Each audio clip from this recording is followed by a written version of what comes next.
Welcome back. The Special Investigating Unit and the Asset Forfeiture Unit have obtained a preservation order to freeze 5 properties linked to alleged corruption at the National Lotteries Commission. These include a number of properties, luxury properties, I should add a plot, there's a portion of a farm, and they're all linked to the siphoning of grant funding meant for community development projects. President Cyril Ramaphosa authorized the SIU to investigate allegations of graft and to recover any financial losses suffered by the state.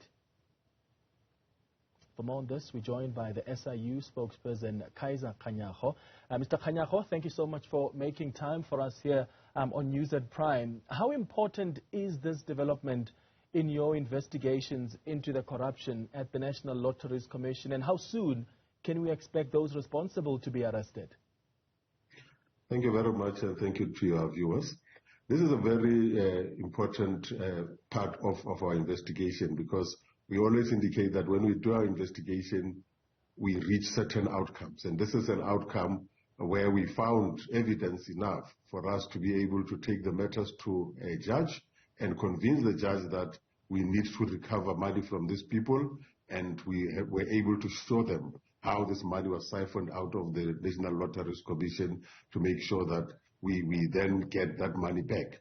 Therefore, in terms of taking the matter forward, we have referred this criminal side already to the NPA, and we hope that the process will be fast-tracked. As you might see already, we are working with the National Prosecuting Authorities Asset Forfeiture Unit to make sure that all of this evidence that we get, we give to them, and we work together to get this preservation order. For us, it is important so that at the end of it all, once we get the money, we are then able to then assist the NPA in the other process of making sure that the prosecution side also continues. Yeah. What are the properties you have obtained the preservation order for?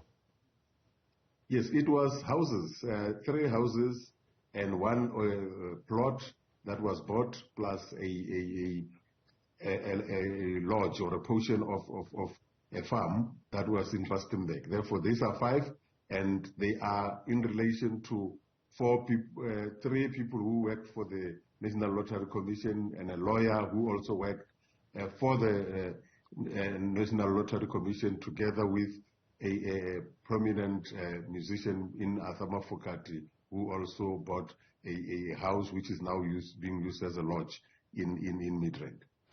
Is there a trend that you're seeing, Mr. Kganyago, around these prominent celebrities? It's not just Athamafokati now, but there's been 2 actors as well that were somehow implicated and alleged to have benefited from these funds. Are you seeing a trend where prominent South Africans or celebrities benefited from these projects, and what the modus operandi could have been? Yes, maybe let me start with the modus operandi. The modus operandi in most of the matters in the National Lottery Commission is the creation of NPOs that come and apply, and then they get whatever that needs to, the funding that they needed, and then that money is then taken back to the people that have put them into this funding, and then the money is then taken to the lawyers, and ultimately they buy properties with it. I can't say that we're seeing a trend with celebrities, except to say that I always indicate that when we do the investigation, we are not going after individuals. We look at the processes, we look at where things went wrong, and then ultimately we find the people in there. Therefore, it is that unfortunate that we find some of these people and they happen to be celebrities. Yeah. But at the end of it all, we are following all of these processes up. As I have heard from the investigators, they are sifting through over 17,000 grant funding applications that were done, and those that were done properly, we leave them aside and we focus on those that were not done properly. So these are projects, as you say, that were meant for community development. We are talking here about, at least at this moment, 4 NPOs that received grant funding of over 50 million rand, in my understanding, and that's how much was spent. And I'm wondering how much of that actually went to those projects, to what that money was intended for. As you might have seen, because we've also put out some timelines, you would see that the majority of the money went to the buying of properties more than for the project that they were intended to do. Therefore, it is very clear, I can safely say that most of the money was not used for what they applied for. Because, for an example, in a matter where people apply and they are granted 12 million rand, 10 million rand of that ended up in the hands of the people that are not even working in this project. There's actually an organization, the Taung Cultural Music and Arts Expo, which also applied for grant funding to the NLC for the purpose of building a museum and library, I think in Kuruman, in the Northern Cape. Was that library even built? As far as we are concerned, part of the things were done, because it is a very interesting one, that one, because when they did the application did not even have an amount of how much they are applying for. But they were then granted 12 million rand, and then out of the 12 million, this company, the Taung, only got 10.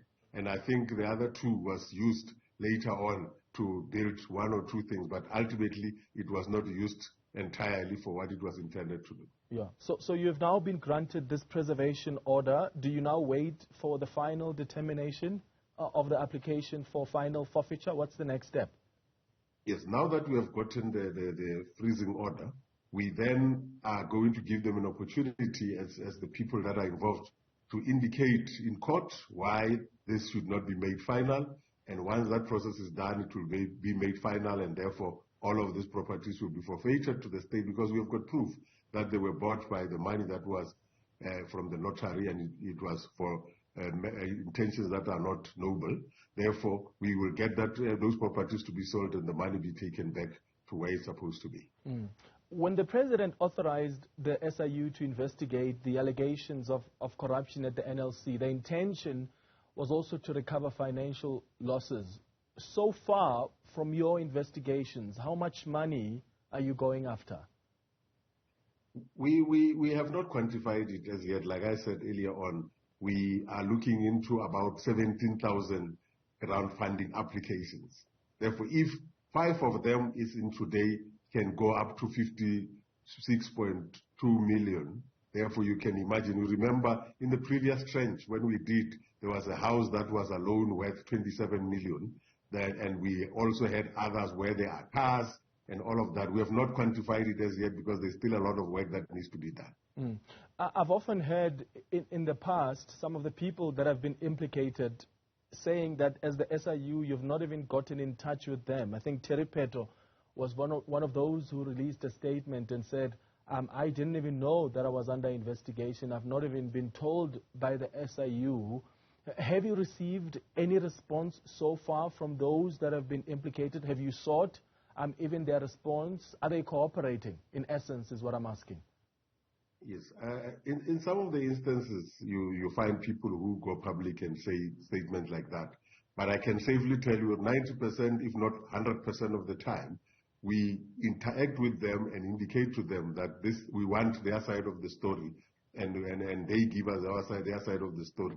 And therefore, they cannot come and say, like in the case of Terry Peto, we had talked to her 2 months before and made sure that she knows what was coming. But what we do not tell them is when we do the preservation orders, we don't tell them, because we don't want them to remove these properties and sell them while the process is still going on.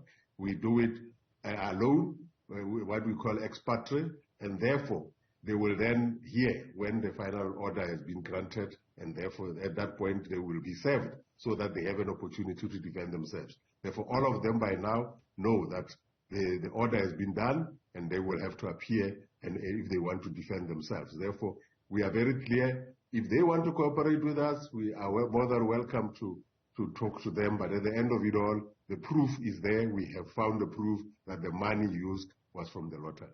SIU spokesperson Kaizer Kganyago, thanks for making time for us.